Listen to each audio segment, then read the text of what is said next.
Well, I am Sushant Shekhar from Ranchi, Jharkhand. I am doing my engineering from Satyavama Engineering College here. Sir, your lecture, after hearing a lecture, our misbelief about Islam and Muslims vanished today.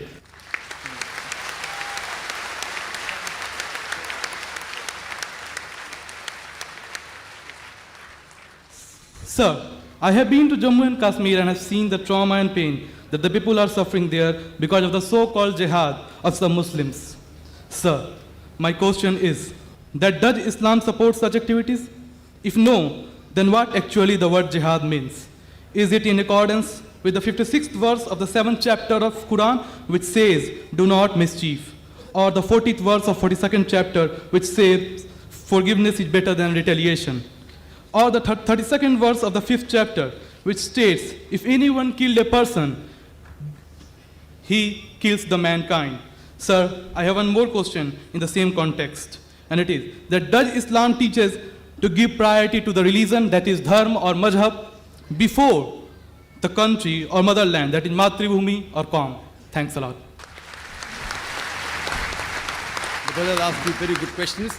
The first question is regarding concept of jihad. He says that why are people fighting? He's been to Kashmir. About jihad, does Islam encourage this fighting? What is the meaning of jihad? Does it not disagree with the quotations he gave of Surah Ma'idah chapter 5 verse 32? Brother, as far as the word jihad is concerned, there's a misconception not only amongst the non-Muslims, but even among the Muslims. What most of the people think that any war fought by any Muslim for any reason, whether it be for his personal gain, whether it be for politics, whether it be for language, whether it be for color, it is called as jihad. Jihad does not mean any war fought by any Muslim. Jihad comes from the Arabic word jahada, which means to strive, which means to struggle, like how we have jidd jahad. So jihad basically means to strive, to struggle. And in the Islamic context, it means to strive against one's own evil inclination. It also means to strive to make the society better. It even includes to strive in the battlefield to fight in self-defense. Jihad also means to fight against oppression and tyranny. Jihad basically means to strive or struggle. Many people have misconception that jihad means holy war. And many people translate jihad as holy war. The Arabic word for holy war is harbun muqaddasa.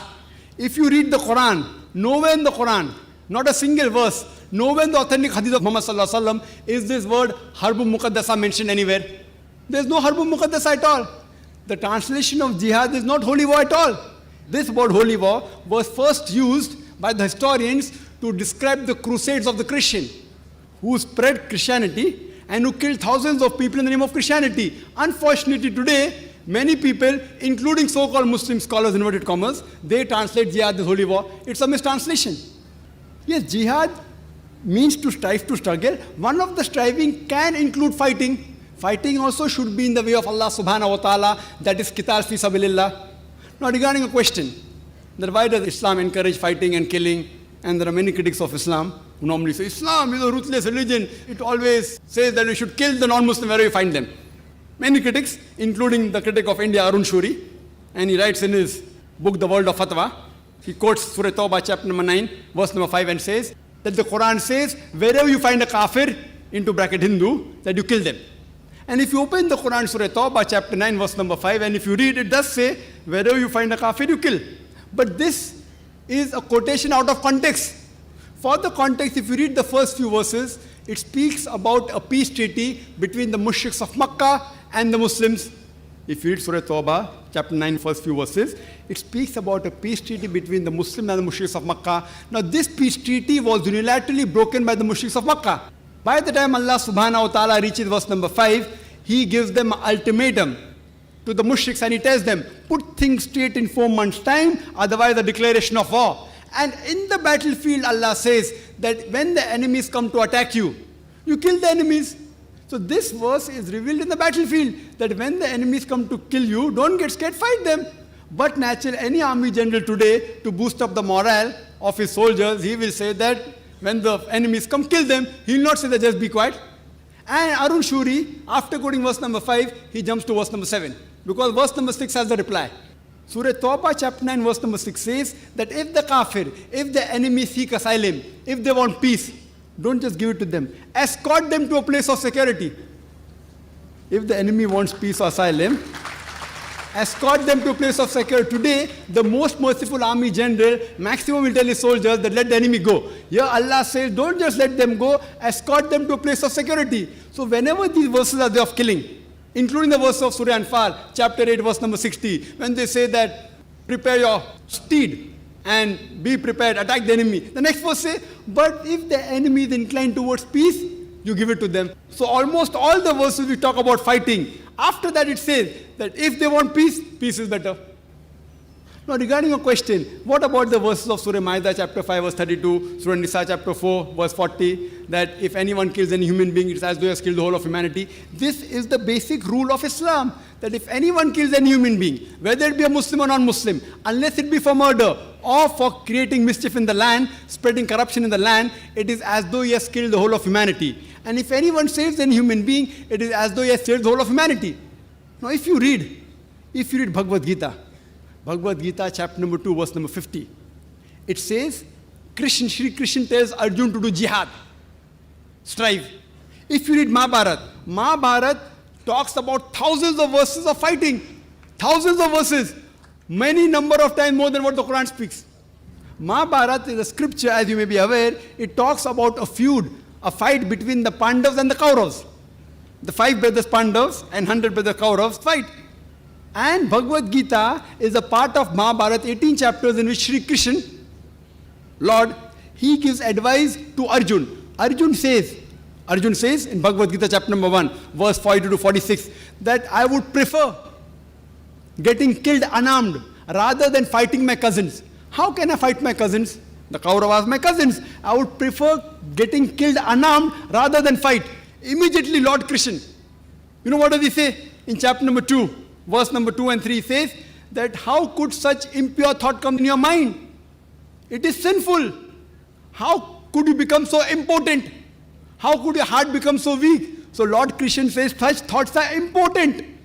They are impure. They are sinful. It will prevent you from going to the heavenly planets, going to Jannah.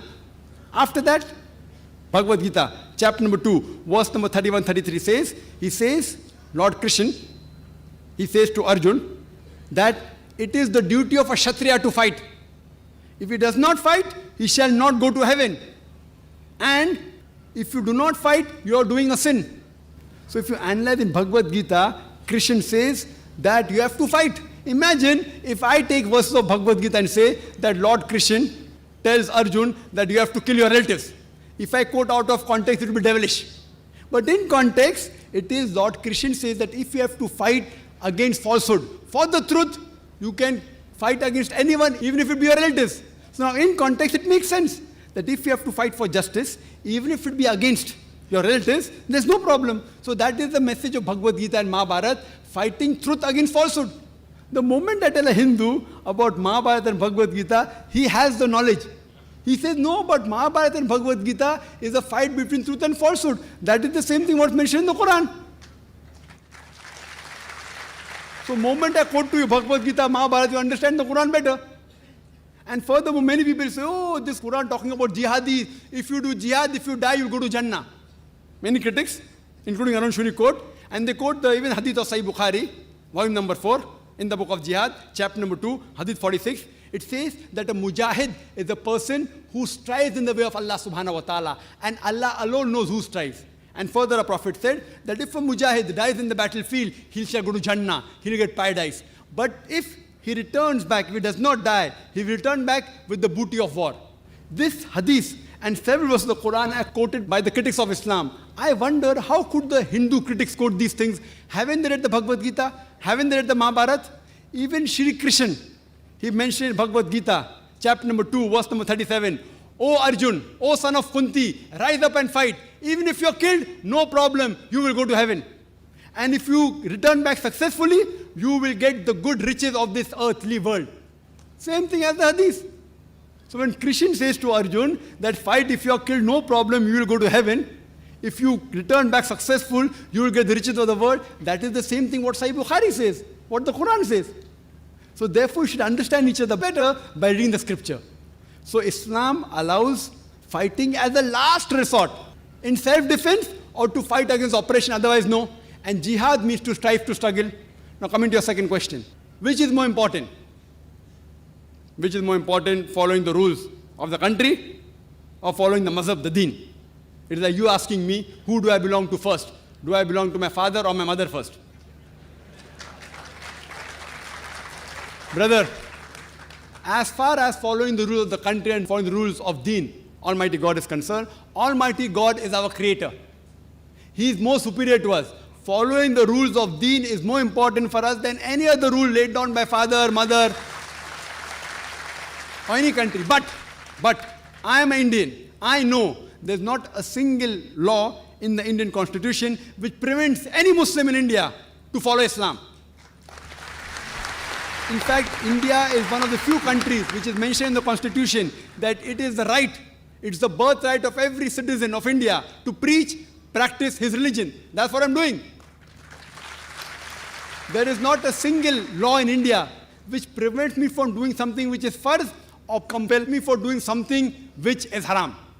There is no law. I can offer 5 times salah if I want. If I don't want, I can't offer. There is not a single law in the Indian constitution which prevents me from becoming a good Muslim. Therefore, as far as I am concerned, I am a very practicing Muslim, alhamdulillah, and also practicing Indian.